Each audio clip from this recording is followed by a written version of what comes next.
The door at the end of the hallway slammed shut by itself. Sarah froze. Her flashlight shook in her hand. The air inside the Winchester Mystery House turned icy cold, like winter had rushed in all at once. Behind her, the stairs she had just climbed were gone. In front of her, the wall began to move, slowly sliding open, showing a dark room that should not exist. Then a whisper filled the house. "Build or never leave." The lights went out. Sarah screamed as the floor beneath her feet tilted forward, and she fell into the darkness, not knowing where she was falling or what was waiting below. And that was when the house decided to wake up. Earlier that day, the Winchester Mystery House looked peaceful under the California sun.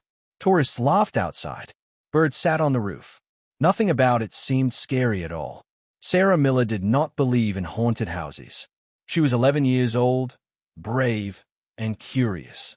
She loved old places and strange stories. When her dad told her they were visiting the Winchester Mystery House in San Jose, she felt excited, not scared.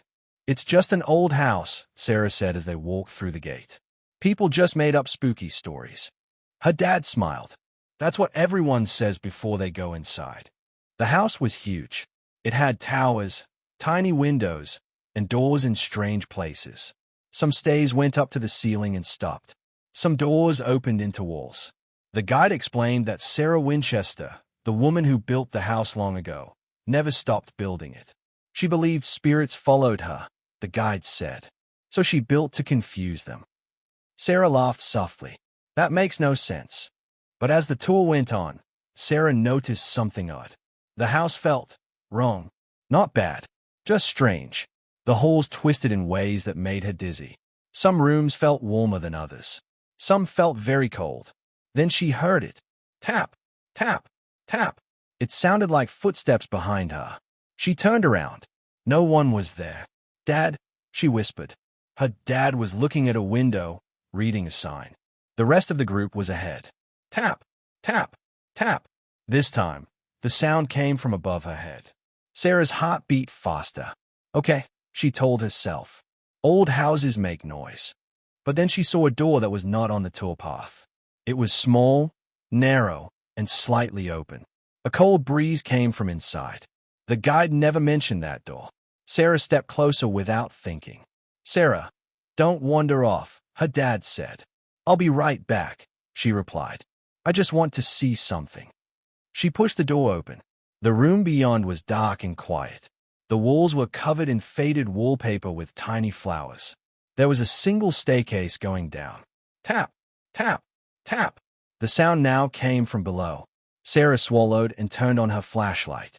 The stairs creaked as she walked down. With each step, the air grew colder. The light flickered, but she kept going. At the bottom, the hallway split into two paths. "That's weird," Sarah said. This wasn't on the map. The house felt alive now. The walls seemed closer. The ceiling felt lower. Her flashlight dimmed, then brightened again. She chose the left hallway. As she walked, doors began to close behind her. Soft clicks echoed in the silence. Sarah tried one of the doors. Locked. Her smile faded. "Hello," she called out. Her voice sounded small. A soft laugh answered her. It came from everywhere. The hallway ended at a tall door carved with strange symbols. Sarah touched it, and the house groaned, like it was waking from a long sleep. The floor shook. The lights went out. The door slammed shut behind her, and from deep inside the walls, something began to move toward her, fast. The sound rushed closer, like 1,000 footsteps running inside the walls. Sarah backed away from the carved door, her heart pounding so hard it hurt. The floor vibrated beneath her shoes. Dust fell from the ceiling.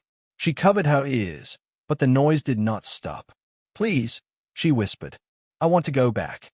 The house answered with a loud crack. A hidden door burst open beside her, and a strong wind pulled her inside. Sarah screamed as she tumbled forward, rolling across a wooden floor. The door slammed shut behind her, and everything went silent. She lay still, shaking. After a moment, Sarah pushed herself up. She was in a small bedroom. A single candle burned on a table, even though no one was there to light it. The flame did not move, even though the air was cold. "This isn't real," Sarah said softly. "It can't be." On the wall was a mirror, but when Sarah looked at it, her reflection did not move the same way she did. The girl in the mirror stared back with wide, sad eyes. "Who are you?" Sarah asked. The reflection raised its hand and pointed behind her. Sarah turned around. The candle went out. In the darkness, a voice spoke. It was calm, slow, and tired. "This house is never finished." The candle lit again by itself. Standing near the window was a woman in a long black dress. Her hair was tied back neatly, and her face looked kind, but very sad. "You're Sarah Winchester," Sarah said, remembering the guide's story. The woman nodded. "I built this home to keep the spirits away. But the house grew hungry." Hungry?" Sarah asked. "It feeds on fear," Sarah Winchester said, "and it does not like visitors who wander alone." The walls creaked, like they were listening. Sarah took a step back. "I just want to find my dad." Sarah Winchester looked at her with worry. "The house has noticed you. It likes your courage." That did not sound good at all. Suddenly, the window shattered without breaking.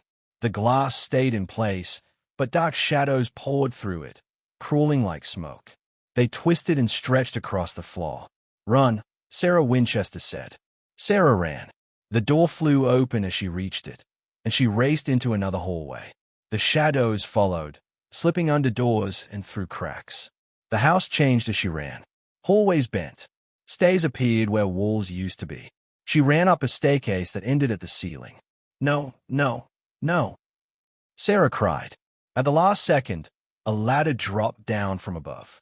She climbed as fast as she could. Her hands slipped, but she did not stop. She climbed into a narrow passage and crawled forward. The shadows smashed against the ladder below, but they could not climb. For now, the passage opened into a long hallway filled with doors, dozens of them. Each door had a name carved into it. Sarah walked slowly, reading them. Emily, James, Robert, Anna, all normal names. At the very end was a door with one name. Sarah. Her stomach twisted. "That's not funny," she said. The door began to knock from the inside. Knock, knock, knock. Sarah backed away, but the other doors started knocking too. Soon the hallway was filled with the sound. The house felt angry now. The lights flickered wildly. The door with her name burst open. Inside was her bedroom from home. Her bed, her posters, her window. Her dad stood inside, smiling. "Sarah," he said, "there you are. I've been looking everywhere." Relief washed over her. She ran toward him, but then she noticed something wrong. Her dad did not blink. The smile never changed. "Dad?" she asked, slowing down. His shadow stretched across the floor, growing longer and darker than it should be. The real walls of the Winchester Mystery House began to push through her bedroom walls, breaking them apart. The floor cracked open. Her dad's smile widened. "Stay," he said, his voice no longer sounding like his own. The shadows rushed forward, and the door slammed shut behind her. The room shook as the shadows grabbed Sarah's feet.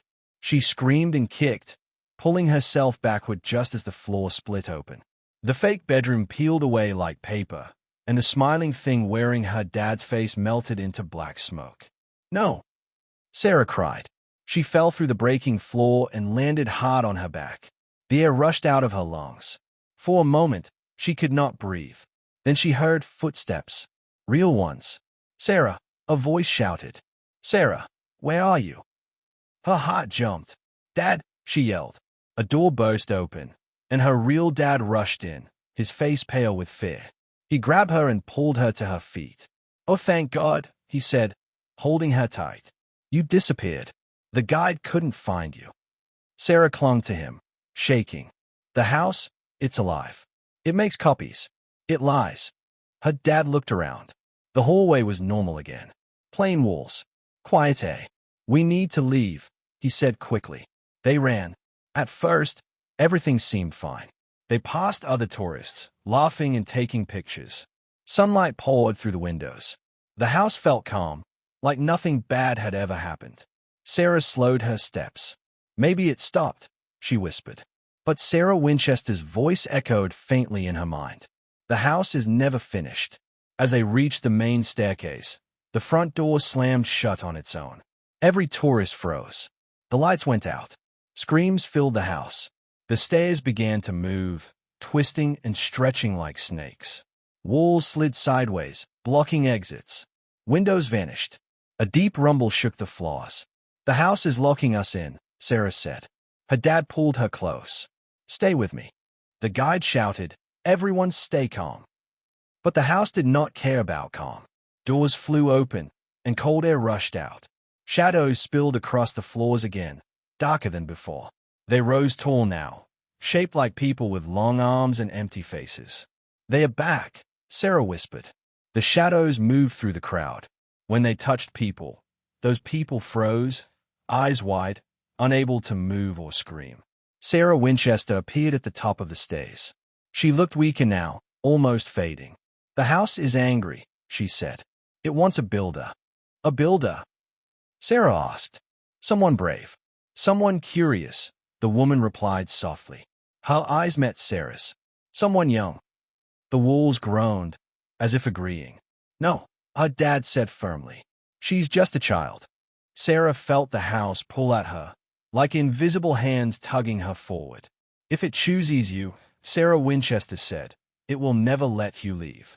Sarah's chest tightened. "There has to be another way." The woman nodded slowly. "There is. The house must be confused again. That is how it was controlled before." "How?" Sarah asked.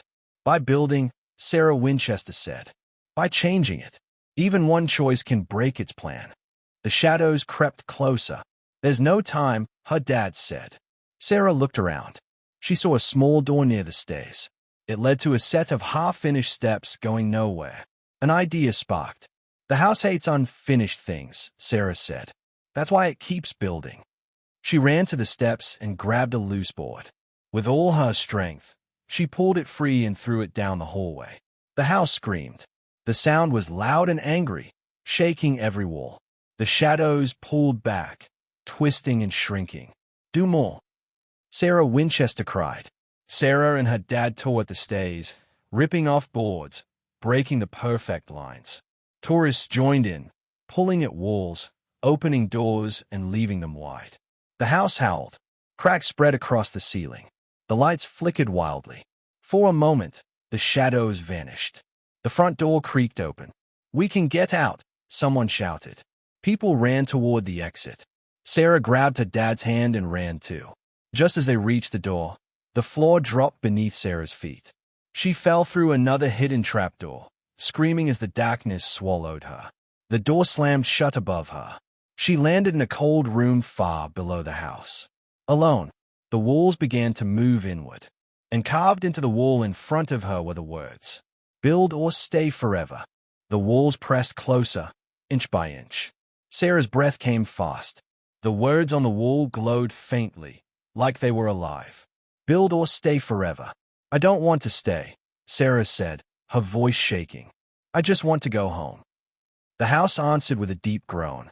The floor trembled, and a table slid across the room by itself. On it were tools, hammer, nails, wooden boards, clean and ready, as if someone had been waiting. Sarah backed away. "No, I won't build for you." The lights flickered, and the temperature dropped. The walls moved faster now. Then she heard a familiar voice. "Sarah." She turned. Sarah Winchester stood in the corner, pale and fading like mist. "You came back," Sarah said. "I never left," the woman replied softly. "The house keeps me here because I fed it for too long." The ceiling cracked. Dust fell around them. "If I build," Sarah asked, "will you let me go?" Sarah Winchester shook her head. "If you build the way it wants, it will keep you forever. But if you build the wrong way, it will lose control." Sarah looked at the tools again. An idea formed. "The house hates confusion," she said. "That's why it was built so strangely." A small smile touched Sarah Winchester's face. "Yes." The walls were very close now. Sarah grabbed the hammer and nails. Her hands shook, but she worked fast. She nailed a board across a doorway, but crooked. She built steps that went up and then suddenly turned sideways. She added a door that opened into nothing at all. The house roared. The room shook so hard Sarah fell to her knees. The words on the wall cracked and broke apart. The tools rattled and flew across the floor. "Keep going," Sarah Winchester cried, her voice growing faint. Sarah built faster, messier. Nothing made sense. Nothing was straight. The walls stopped moving. Then they pulled back. The house screamed louder than ever before. The sound rushed through every hallway, every room. Doors slammed open. Windows burst wide, letting in sunlight. The shadows shrieked and melted away. Above her, floors snapped back into place. Staircases straightened, then broke apart again. The house twisted, confused and angry. The trapdoor above Sarah burst open. Her dad's face appeared. "Sarah." She reached up, and he pulled her out just as the room below collapsed into darkness. They ran. The front door stood wide open now, sunlight pouring in like a promise. Tourists rushed outside, crying and laughing at the same time. As Sarah stepped onto the front lawn, the house let out one final groan. Then it went quiet. The Winchester Mystery House stood still, like it was sleeping again. Sarah turned back. For a moment, she thought she saw Sarah Winchester standing in an upstairs window. The woman lifted her hand and nodded, a peaceful smile on her face. Then she was gone. The police and guides asked questions, but no one had clear answers. Some people said it was an earthquake. Others said it was old pipes and loose wood. Sarah knew better. That night, at home, Sarah lay in bed, staring at the ceiling. She felt safe again, calm. Just as she was about to sleep, she heard it. Tap, tap, tap. She sat up. The sound came from her closet. Slowly, the door creaked open by itself. Inside, carved into the wood, were faint words she did not remember seeing before. "The house is never finished." Somewhere far away, a door slammed shut.